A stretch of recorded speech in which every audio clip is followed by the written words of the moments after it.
Hello, I'm Sister Hilda from the Benedictine Abbey in Jamberoo, Australia. Welcome to Wisdom from the Abbey. Today, as in our previous sessions, we're looking for sight of God. Isn't it funny, even as I say that, we're looking for sight of God, but actually it's God who has us very firmly in his own sight. So often we think that God doesn't know what we're up to unless we tell him. He knows all the time. Let me start this way today. I've a memory. That's one of the advantages of getting older. The past reveals lots of memories and the present, who knows what's happening. I remember as a child, must have been about 6, I think. I don't know what I'd done. I probably didn't even know at the time, but I was in trouble with the teacher. Miss Hanson was her name. I was so in trouble, and I remember how upset I made her. She actually got me to go next door because next door, Sister Mary Joan was teaching another class. She wanted me to go in there and tell Sister Mary Joan what I had done. To ensure that this had happened, she sent another boy with me. So in the two of us went. I was terrified. I can still see it and feel it. Now, the boy in question related to Sister everything that I had done, and Sister picked up my little hand in her 2 enormous hands. And I remember thinking, oh, here it comes. I'm going to get smacked. I think the tears had probably already welled up in my eyes. I'm going to get it. But nothing happened. And I found the courage eventually to look up into her face. And what I saw there all these years later, I've never forgotten. I saw the most beautiful smile. I saw utter kindness on the face of that nun. And I met her years later when I was a nun myself. I couldn't thank her enough. When I looked at her face and saw the smile and the kindness, all fear just left me. She just said to me, it's all right. I'll see Miss Hanson later on. You go back to class. And memory tells me that she might have even given me a lolly, which is a sweet. Such kindness, but I saw it in her face before I felt it anywhere else. As I'm talking here, can you remember times when you've seen things on people's faces? Faces are so marvellously expressive. Sometimes without anybody even saying a word, the mere look in their eyes tells you everything you need to know.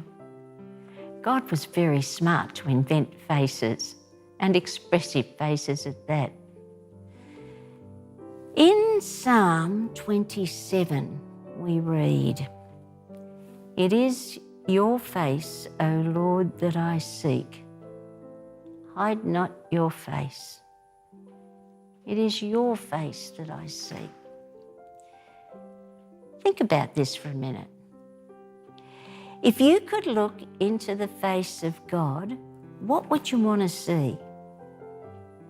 Wouldn't you want to see 2 eyes that are absolutely riveted on you? Not a face that's kind of looking all around the place, but looking straight at you. And when you looked into the face of God, wouldn't you want to read there compassion? Wouldn't you want to know that you were completely understood and that it showed on his face?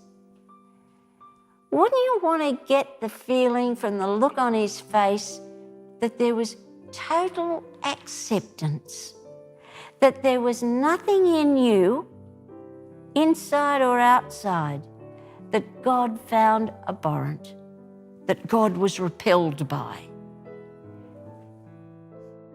I wish I could talk to you. I'd love to hear the sorts of things that you'd like to see on the face of God.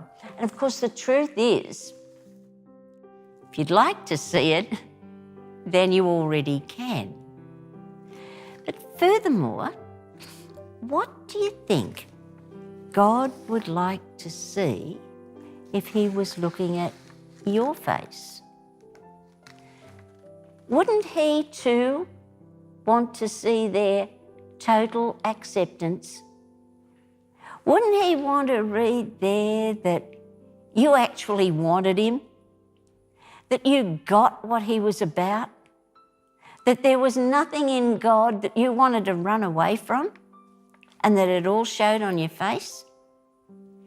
What a marvellous thing it is to be able to say with the psalmist, "It is your face, O Lord, that I seek, hide not your face." And know that God equally says, Bill, Peter, Marge, Lisa, it is your face that I seek. Hide not your face. Years ago, I saw a film. It's more of this memory thing. I saw it on TV. It was on one of those Friday night at the movie things. It was called To Each His Own. Now, it started out, it was set in 1917 in this small country town in the United States. This young woman, Jodie, had fallen in love with a World War I pilot, Bart, I think his name was. Anyway, they got engaged and he went off to war when the Americans came into the First World War. And then she received a telegram, that awful telegram, to say that he had died. Now that was hard enough, but at the same time, she also discovered she was pregnant. Now in 1917, this was rather shocking. And I suspect that even when this film was made in the 1940s, it probably still was.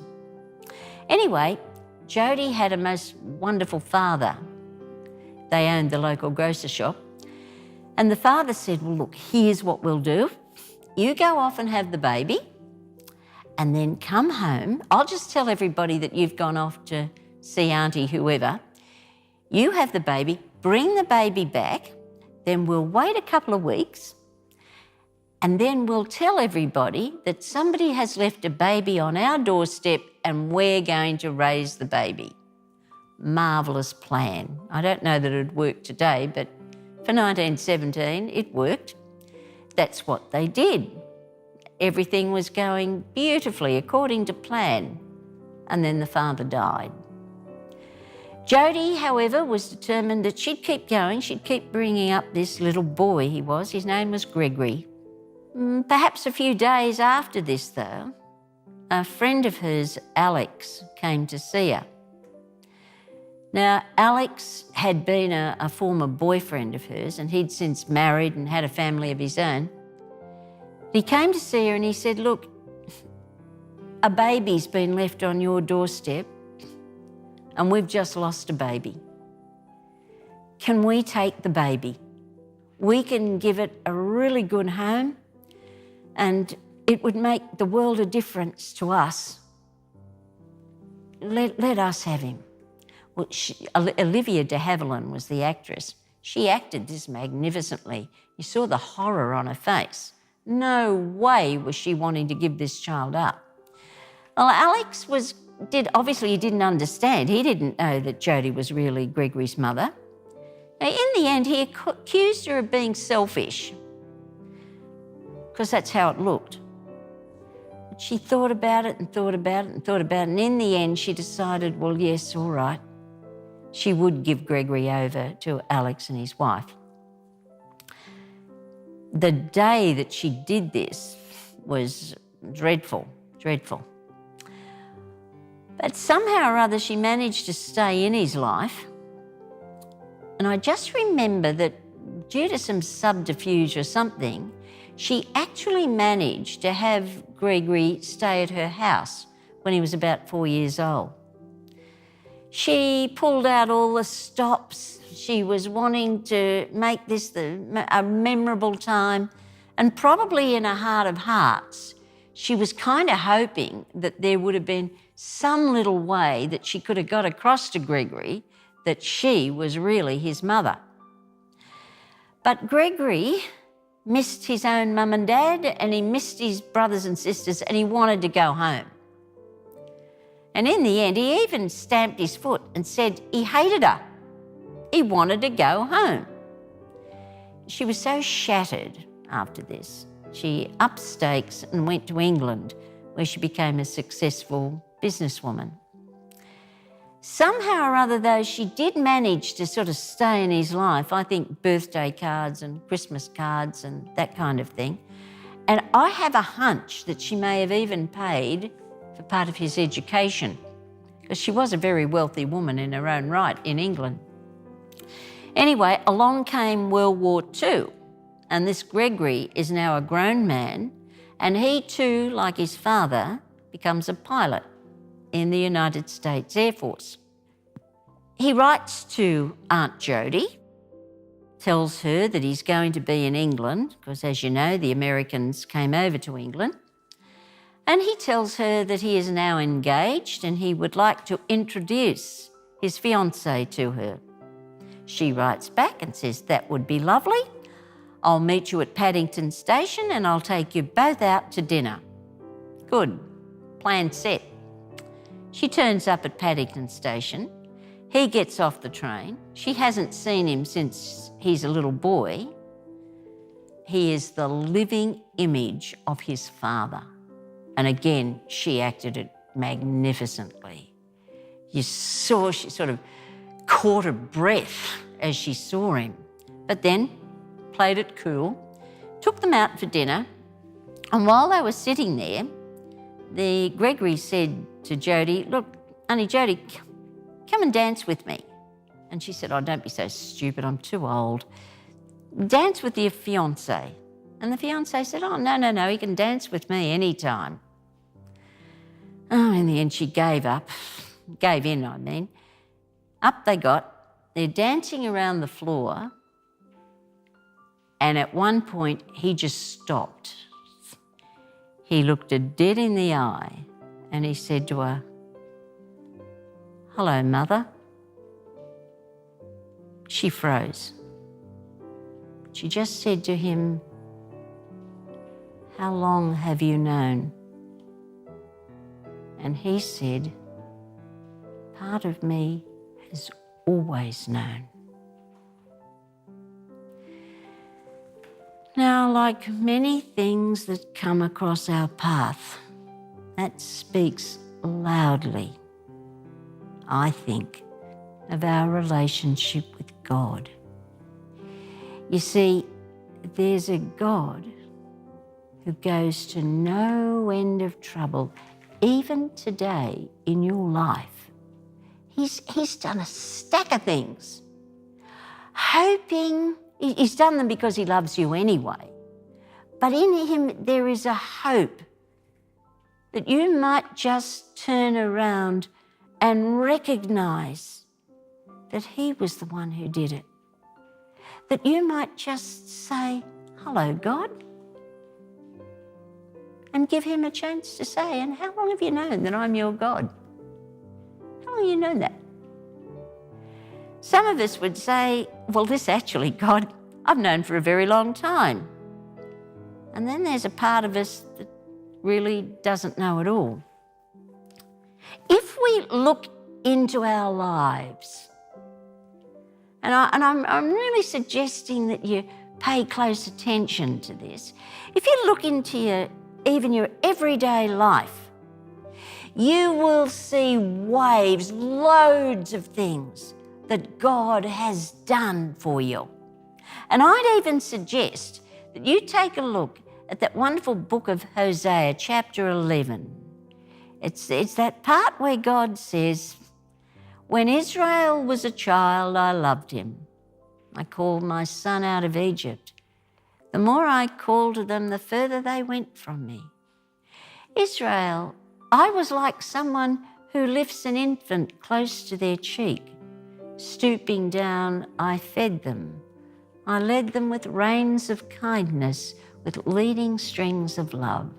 A bit further down, Israel, how could I part with you? Ephraim, how could I give you up? I'd like to suggest, take the words Israel and Ephraim out of that and put your own name in. When Mary was a child, when Liam was a child, I loved him. And then go back as far as you can to all the times when God has made himself known to you. It'll be like a remember when. And you know, when you do that remember when thing with a good friend, you always feel, I don't know, closer at the end. Do it with God. Put your own name in there and go right back. Where has God been in your life? What has he done? Where has he made himself known to you? Because you're making yourself known to him all the time. It is, I keep saying, worth our while every single day looking for those signs of God. Thomas Merton, you will have heard of him, I'm sure, is a famous Cistercian monk from Gethsemane Abbey in Kentucky.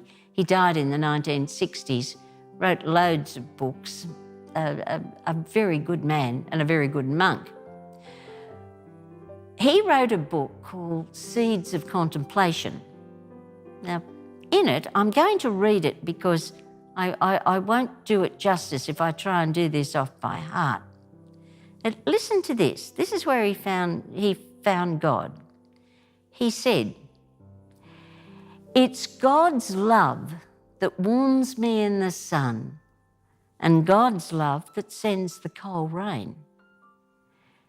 It's God that feeds me with the bread I eat.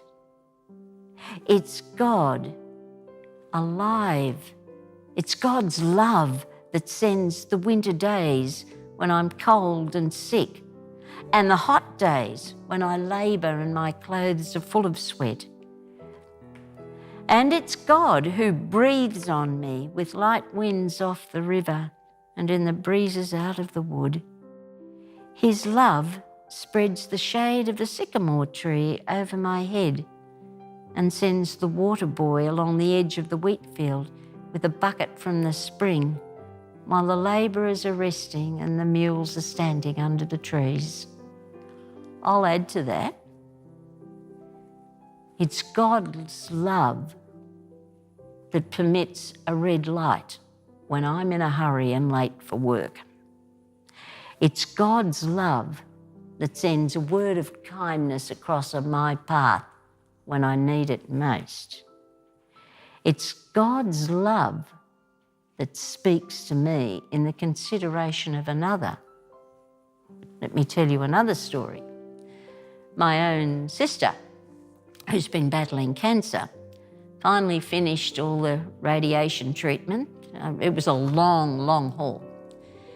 She left the hospital feeling free and decided that she'd call into her favourite cafe and have a bite of lunch. She was feeling good. So she did that, ordered her lunch, sat down. The lunch came to $17. Anyway, after a while she'd finished, she got up to pay.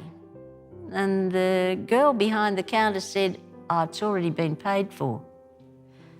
And Louise said, "But who?" And the lady said, "I don't know. It was just a man and he said he wanted to pay for your lunch." My sister left that cafe in tears. Why? Because that was God. That was God for my sister saying, "It's been hard, hasn't it?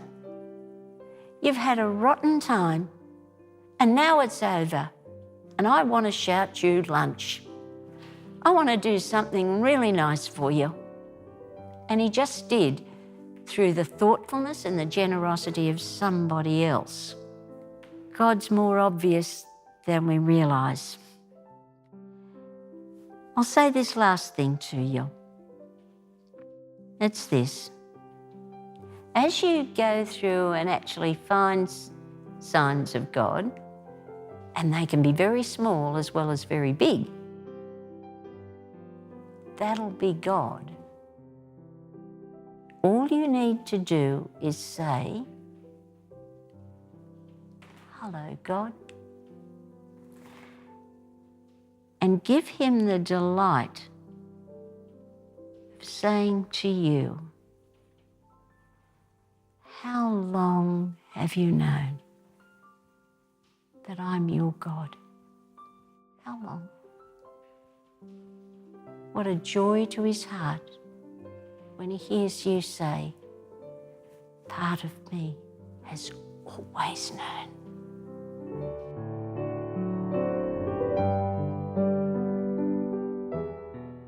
Shalom World Television is coming to Australia. This is a great gift. It's been gifted to many parts of the world, and now it's our Australian turn to receive it with open arms. I welcome it, I bless it. It's going to really support family life, married life, youth, give us a resource that we know that we need really great help in these areas. May Almighty God bless this new resource coming to our land, in the name of the Father, the Son and the Holy Spirit. Amen. Shalom World, God's own channel.